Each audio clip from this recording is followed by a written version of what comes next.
के YouTube channel पर आप सभी साथियों का स्वागत है। डियर बात करेंगे मध्य प्रदेश में बीएड चयनितों को लेकर के आज एक महत्वपूर्ण सुनवाई पुनः हुई। कैसा कि आप जानते हैं कि कल भी सुनवाई हुई थी माननीय कोर्ट में। कल बीएड की तरफ से अपना पक्ष रखा गया, लेकिन आज डीएलएड की तरफ से काफी बड़ी आप कह सकते हैं पैरवी रखी गई है। और निश्चित तौर पर जिस तरीके से आज सुनवाई देखने को मिली माननीय जबलपुर हाईकोर्ट में, निश्चित तौर पर जो डीएलएड कैंडिडेट है उनका जो पलड़ा है पूरी तरीके से भारी दिखा है।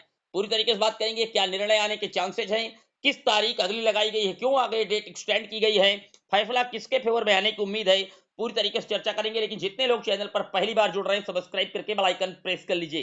डियर आप जानते हैं कि आज दोपहर में 3:35 पर पुनः केस के जो लिसन है सुनना शुरू किया गया जस्टिस सील नागू जी की तरफ से।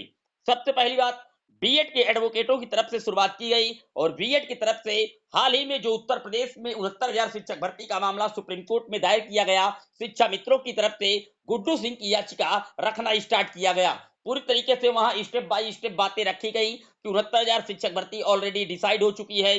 जस्टिस यूयू ललित जी के बेंचेस तक ये मामला गया था सुप्रीम कोर्ट से। रामशरण मौर्य वाले केस का हवाला दिया गया। उसके बाद भी किस तरीके से मामले को किस तरीके से क्रिएट करने की कोशिश की जा रही है डीएलएड की तरफ से, इस तरीके की तमाम बातें बीएड की तरफ से जो एडवोकेट हैं उन्होंने रखी। लेकिन उसके बाद डीएलएड की तरफ से विज्ञान शाह जी जुड़े और उन्होंने अपना जो पक्ष है तुरंत कटाक्ष करके रखना शुरू किया। उन्होंने सबसे पहली बात जो हाल ही में रखी वो छात्र वेलफेयर एसोसिएशन जो भी हाल ही में केस खारिज किया गया वहां का उन्होंने हवाला दिया। उसके बाद उन्होंने कई हवाले दिए और पूरी तरीके से अर्णव घोष जी की याचिका का भी जिक्र किया गया और पूरी तरीके से बताया गया कि एनसीटी का जो गजट है वो ऑलरेडी 25 नवंबर 2021 को क्वेश हो चुका है राजस्थान की जोधपुर हाईकोर्ट के द्वारा और उसके बाद 11 अगस्त 2023 को उसी जजमेंट को अफेल्ड कर दिया गया था माननीय सुप्रीम कोर्ट के द्वारा, यानी कि उसी को एट लागू कराने का आदेश दिया गया। उसके बाद जैसे सुनवाई चल रही थी तो थोड़ी देर बाद वर्चुअल रूप से मीनाक्षी अरोड़ा मैम जुड़ गई, क्योंकि आप जानते हैं कि मीनाक्षी अरोड़ा मैम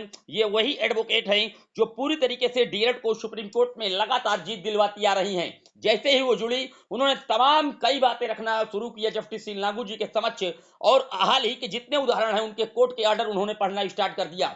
सबसे पहली बात उन्होंने बताया कि ऑलरेडी इस मामले को लेकर के अब केवल और केवल लंबा खींचा जा रहा है, जबकि ऑलरेडी जिस तरीके की प्रेयर लगातार आ रही हैं ऑलरेडी ये प्रेयर डिसाइड हो चुकी हैं। उन्होंने हवाला दिया कि 11 अगस्त 2023 को जो सुप्रीम कोर्ट ने डिसाइड कर दिया है उसके लेकर के रिव्यू के लिए फ्रेश याचिका, रिव्यू, मॉडिफिकेशंस, क्लैरिफिकेशंस कई बार मामला माननीय सुप्रीम कोर्ट पहुंचा है और सुप्रीम कोर्ट ने सबको एक किनारे से दरकिनार कर दिया है। उन्होंने यही बात कही है कि क्वालिटी क्वांटिटी एजुकेशन के लिए 21A आर्टिकल मौलिक अधिकार के लिए केवल डीएलएड ही बेटर है। बीएड किसी भी प्रकार से कहीं पर भी फिट नहीं बैठ रहा है प्राथमिक लेवल पे लिए। उन्होंने छात्र एसोसिएशंस का हवाला दिया। 11 जनवरी 2024 का जो कोर्ट ऑर्डर आपने देखा वहां पर 10,000 रुपए का जुर्माना भी लगाया गया। इस तरीके की कई बातें, अर्णव घोष की याचिका खारिज कर दी गई, सबका उन्होंने जजमेंट पढ़ा करके दिखाया और माननीय कोर्ट के समझ पूरी तरीके से बातें अपनी स्पष्ट तौर पर रखी।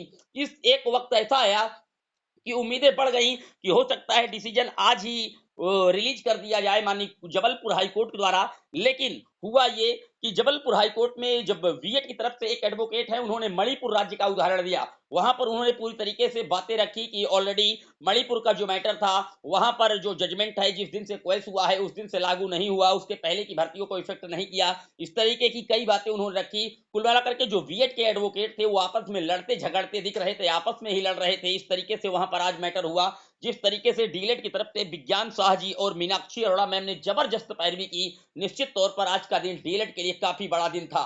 पूरी तरीके से बातें रखी गई। फिलहाल एक एडवोकेट को बीएड की तरफ से उन्होंने टाइम मांगा कि हम जो मध्य प्रदेश की शिक्षक भर्ती है यहाँ का जो टीचिंग रिक्रूटमेंट का सर्कुलर है उसको मैं समझाने का प्रयास करना चाहती हूँ। तो इस पर माननीय कोर्ट ने कहा कि देखिए आप मंडे को आप अपनी सब्जेक्ट पर आप रख सकती हैं। उम्मीदें हैं कि मंडे को पूरी तरीके से जो ऑर्डर है वो यहाँ पर डिसाइड हो जाएगा मध्य प्रदेश की वर्ग 3 की शिक्षक भर्ती में। यहाँ पर आउटकम की बात की गई, क्योंकि मध्य प्रदेश की जो ये शिक्षक भर्ती है वर्ग 3 की वो आउटकम है, तो आउटकम का भी वहां पर मामला समझाया गया। बताया गया कि आउटकम कोई भर्ती होती है तो पहले से ही वहां पर जो चयनित कैंडिडेट है उनको पता होता है कि ऑलरेडी कोर्ट के द्वारा इस पर हस्तक्षेप किया जा सकता है। कोर्ट किस तरीके से कितने जो भी जजमेंट आएगा उस तरीके को लागू कराने का उचित बन जाता है, इसी तरीके का आउटकम होता है। इस तरीके की कई बातें रखी गई। जस्टिस सील नागू जी ने एक बार ये पूछा कि जब ऑलरेडी एपेक्स कोर्ट के माध्यम से सारे प्रेयर डिसाइड हो चुके हैं तो फिर आप इस तरीके की जो याचिकाएं हैं वो बार बार क्यों लेकर के आती हैं। उन्होंने पूछा कि अगर 11 अगस्त 2023 का जो जजमेंट है उसी के अकॉर्डिंग पूरी तरीके से बातें रखी जाएंगी तो कितने लगभग जो कैंडिडेट हैं वो इससे इफेक्ट हो सकते हैं बीएड के। तो वहां पर बताया गया कि लार्जेस्ट नंबर है, यानी कि जो संख्याएं हैं वो बताई नहीं गई, लार्जेस्ट नंबर बताया गया कि काफी ज्यादा जो छात्र हैं वो पूरी तरीके से इफेक्ट हो सकते हैं। तो इस तरीके की कई बातें आज माननीय जबलपुर हाई कोर्ट में खींचातानी देखने को मिले बीएड की तरफ से। फिलहाल डीएलएड की तरफ से लगातार जो ऑर्डर पर ऑर्डर आ रहे हैं बीएड के अगेंस्ट माननीय सुप्रीम कोर्ट में, कई तरीके की याचिकाओं का उन्होंने वहां पर हवाला दिया। मीनाक्षी अरोड़ा मैम ने, विज्ञान शाह जी ने राजस्थान जोधपुर हाईकोर्ट का हवाला दिया, देवेश शर्मा का हवाला दिया 11 अगस्त 2023 का, फिर उन्होंने अर्णव घोष की याचिका खारिज जो हुई उसका भी हवाला दिया। साथ ही साथ बीएड छात्र एसोसिएशन पर जहां पर जुर्माना तक लगाया गया माननीय सुप्रीम कोर्ट के द्वारा, उसका भी हवाला दिया गया।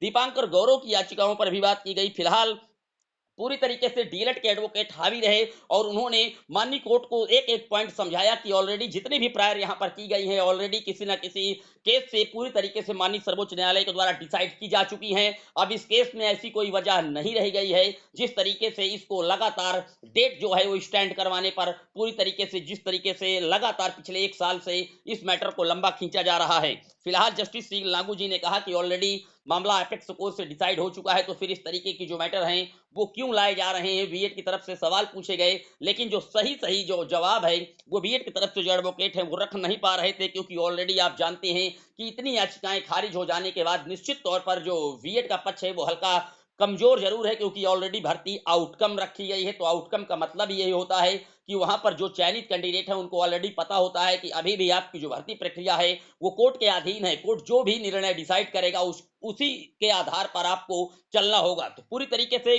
फिलहाल जो एक नई डेट है वो आपकी स्क्रीन पर लगी है, आप देख सकते हैं रिट पिटीशंस के साथ। यहाँ पर 25 जनवरी 2024 आज की सुनवाई हुई और जो कंप्यूटर जनरेटेड डेट अगली दिखा दिया आपकी स्क्रीन पर 30 जनवरी 2024। अब यहाँ पर इसकी जो सुनवाई है फिलहाल होने जा रही है एक बार और 30 जनवरी को जो सुनवाई होगी, उम्मीद है कि फाइनल सुनवाई होगी, क्योंकि कल भी यही कहा गया था कि फाइनल हो जाएगा आज। लेकिन फिलहाल जिस तरीके से पेच यहां पर रखे गए और डीएलएड की तरफ से कटाक्ष किया गया, साक्ष्य के साथ ऑर्डर पढ़ करके जस्टिस सीलनागू जी को सुनाया गया जबलपुर हाईकोर्ट में, उसके बाद बीएड की तरफ से एक एडवोकेट ने इस एमपी वर्ग 3 की शिक्षक भर्ती में जो टीचर रिक्रूटमेंट आया था वहां का सर्कुलर क्या था उसको समझाने के लिए टाइम मांगा गया। तो वहां पर मंडे को माननीय कोर्ट के द्वारा कहा गया जस्टिस सीलनागू जी की तरफ से कि आप अपना जो पक्ष है वो मंडे को रख सकती हैं। तो इसीलिए केस को 30 जनवरी 2024 के लिए शिफ्ट कर दिया गया और अब इसमें कहीं कुछ देखने वाली जो बातें हैं वो बची नहीं है। उम्मीदें हैं कि 30 जनवरी 2024 को मध्य प्रदेश की शिक्षक भर्ती में पूरी तरीके से जो फैसला है वो दिया जाएगा माननीय कोर्ट के द्वारा।